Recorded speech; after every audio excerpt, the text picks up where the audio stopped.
ओम श्री शिवाय नमस्तुभ्यं भक्तों हर हर महादेव। बहुत सारी महिलाएं अपने पति के दुर्व्यवहार से बहुत अधिक परेशान होती हैं। उनका पति हमेशा उनसे लड़ाई झगड़े करता रहता है, बिना किसी बात के उनको डांटता रहता है।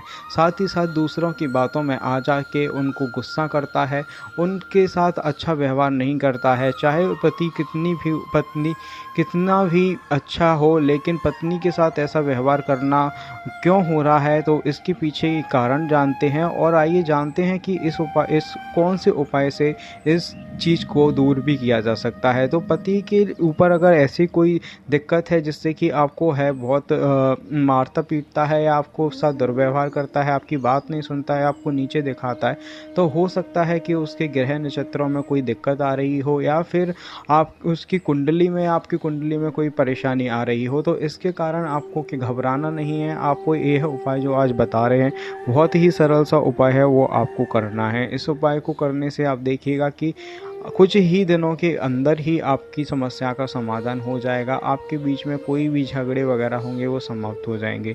तो आपको क्या करना है कि सोमवार के दिन आपको भगवान शिव के पशुपतिनाथ रूप का आपको पूजा करनी है और व्रत करनी है। और वो कैसे करनी है हम आपको बताते हैं। तो आपको क्या करना है कि सोमवार वाले दिन आपको सुबह जल्दी नहा लेना है, और जल्दी उठकर जल्दी स्नान आदि करके ब्रह्म मुहूर्त में आपको जाना है शिव जी की शिवलिंग जहाँ होती है उस मंदिर में जाएं, या फिर आप अपने घर पे भी शिवलिंग की जो होती है वहाँ आप अगर बना लें पार्थिव शिवलिंग तो बहुत ही ज़्यादा अच्छा है। एक मिट्टी से पार्थिव शिवलिंग बनाने से बहुत अच्छा फल आपको मिलेगा। अगर आप ऐसा नहीं कर सकती हैं तो फिर आपको मंदिर जाना पड़ेगा, यहाँ पर शिवलिंग स्थापित है।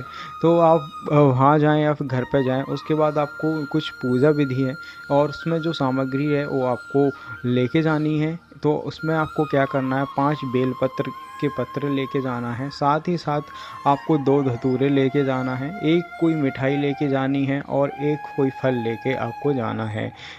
और इसी के साथ साथ आपको भगवान का जो अभिषेक होता है उसका सारा सामान लेना है, और भगवान का सबसे पहले आपको अभिषेक करना है। भगवान पशुपतिनाथ का मंत्र का आपको जप करते हुए उनका आपको अभिषेक करना है। अभिषेक करते करते आपको क्या करना है कि जब आपका अभिषेक संपन्न हो जाए तो भगवान को तिलक वगैरह लगा के उनकी आरती करने के बाद उनको से सारे आपको जो फल है और आपका बेलपत्र है, आपका जो भी सामग्री है आपको भगवान को अर्पित कर देनी है। अर्पित देने के बाद आपको धतूरे को कहाँ रखना है वो हम आपको बताएंगे।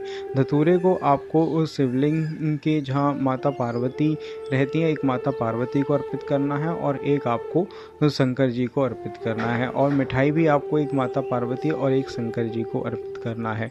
ऐसा करने के बाद आपको पूरा अच्छे से पूजा विधि करने के बाद आपको घर पर आना है, और उसी जो मिठाई है उसमें से ही आपको थोड़ा सा प्रसादी खुद खाना है और अपने हस्बैंड को भी खिला देना है। लेकिन उसके बाद आपको कुछ नहीं खाना है जब तक आपको शाम के 6 नहीं बज जाए। शाम के 6 बजने के बाद ही आपको फिर कुछ खाना है। अगर आपको ज़्यादा दिक्कत होती है तो उस मिठाई की मात्रा आप ज़्यादा ले लें, और ज़्यादा मात्रा में आप उसको खा सकती हैं, जिससे कि आपको परेशानी नहीं होगी। लेकिन आप उसके अलावा कुछ भी ना खाएं। फिर आपको शाम को फलाहार जो भी आप करती हैं वो आप कर सकती हैं, नॉर्मल फलाहार। और करने के बाद फिर आपको शाम को फिर से भगवान शिव जी के मंदिर जाना है, और उनको आपको आरती करके आना है, और साथ ही साथ उन पर दीपक लगाकर आना है। तो इस प्रकार आपका ये पूरा व्रत कंप्लीट होगा, और ये आपको कम से कम 21 बार तो करना ही है। तो इस व्रत को करने से देखिएगा कि आपकी सारी समस्याओं का समाधान जल्दी ही हो जाएगा। और ऐसे ही और उपाय जानने के लिए तथा हमारे गुरुजी से जुड़ने के लिए इस चैनल को सब्सक्राइब कीजिए, वीडियो को लाइक कीजिए, और कमेंट में लिखिए हर हर महादेव। धन्यवाद।